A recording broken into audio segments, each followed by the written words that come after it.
Good morning. Good morning, सुप्रभात। कैसे हैं आप? आशा करता हूं बहुत अच्छे होंगे। आशा करता हूं बहुत अच्छे होंगे। और आज सुबह रसों की पावन बेला में मनीष सर के द्वारा तहे दिल से स्वागत और अभिनंदन है।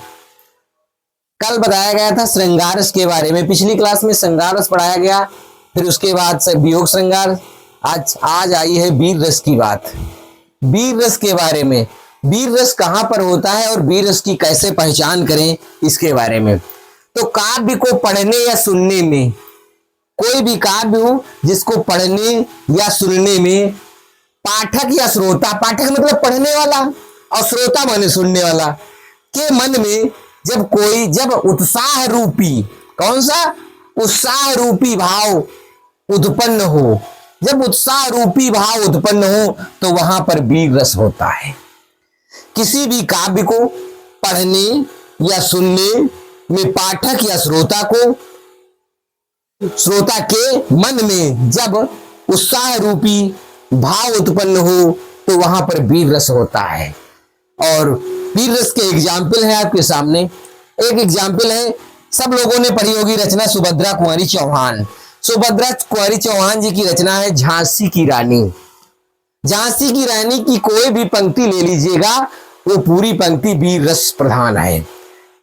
खूब लड़ी मर्दानी वो तो झांसी वाली रानी थी।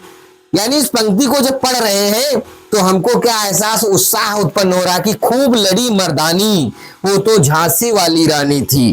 खूब लड़ी मर्दानी वो तो झांसी वाली रानी थी। एक दूसरा एग्जाम्पल आपको दे रहे हैं, सभी को याद होगा क्या, रण बीच चौकड़ी।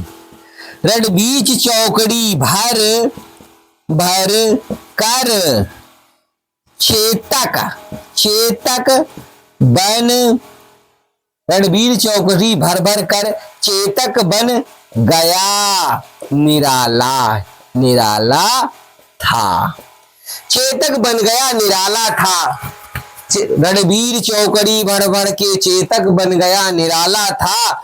राणा प्रताप के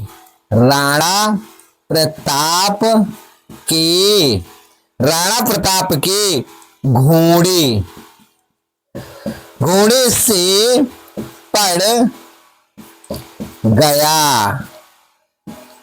हवा का पाला था। एक एग्जाम्पल है भी, रणबीच चौकड़ी भर भर के चेतक बन गया निराला था। राणा प्रताप के घोड़े से पड़ गया हवा का पाला था। ये भी एक वीर रस का उदाहरण है। पहला तो खूब लड़ी मर्दानी वो तो झांसी वाली रानी थी, और दूसरा एग्जाम्पल है आपके पास, राणा प्रताप के घोड़े से पड़ गया हवा का पाला था। एक और एग्जाम्पल अगर आप लिखना चाहें तो और बता दें, वीर तुम बढ़े चलो धीर तुम बढ़े चलो। एक एग्जाम्पल ये भी है, वीर रस का ये भी है कि वीर तुम बढ़े चलो, वीर तुम बढ़े चलो, धीर तुम बढ़े चलो।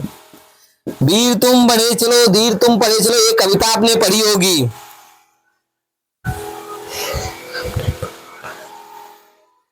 वीर तुम बढ़े चलो धीर तुम बढ़े चलो, सामने पहाड़ हैं, सामने पहाड़ हैं, सामने पहाड़ हैं कि सिंह की दहाड़ है, कि सिंह की दहाड़ है। देखो पहला एग्जाम्पल है वीर रस का कि खूब लड़ी मर्दानी वो तो झांसी वाली रानी थी। दूसरा आपको एग्जाम्पल, रणबीर चौकड़ी भर भर के चेतक बन गया निराला था। राणा प्रताप के घोड़े से पड़ गया हवा का पाला था। तीसरा एग्जाम्पल है, वीर तुम बढ़े चलो धीर तुम बढ़े चलो, सामने पहाड़ है कि सिंह की दहाड़ है। कहने का मतलब इन पंक्तियों को पढ़ने से हमारे हृदय में उत्साह उत्पन्न हो रहा, उत्साह रूपी भाव उत्पन्न हो रहा, यानी और जहां पर उत्साह उत्पन्न होता है वहां पर वीर रस होता है। वीर रस की पहचान है कि पंक्तियों को पढ़ने में हमें जोश आ जाए, उत्साह आ जाए।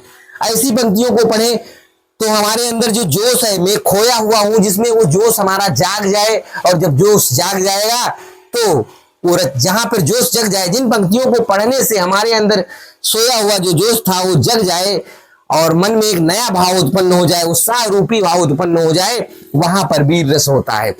और ये क्लास 10th की परीक्षा की में सीबीएसई बोर्ड, यूपी बोर्ड के लिए थोड़ा इंपॉर्टेंट है, क्योंकि वीर रस का एग्जाम्पल पूछा जाता है, वीर रस की परिभाषा भी पूछी जाती है। क्लास 9th और 11th में भी वीर रस की परिभाषा पूछी जाती है। इसलिए इस रस को लिख लीजिएगा और कम से कम नोट्स कर लो, उसके बाद राइट करिए, लिख लीजिएगा विधिवत और याद कर लीजिएगा, क्योंकि आपकी बोर्ड की परीक्षा में बहुत ज्यादा मदद करने वाला है रस।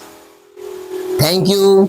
कैसी लगी आपको क्लास मेरी? अगर अच्छी क्लास लग रही है तो चैनल को सब्सक्राइब करिए, लाइक करिए और ज्यादा से ज्यादा लोगों में शेयर करिए। ये मेरी आपसे रिक्वेस्ट है। Bye bye.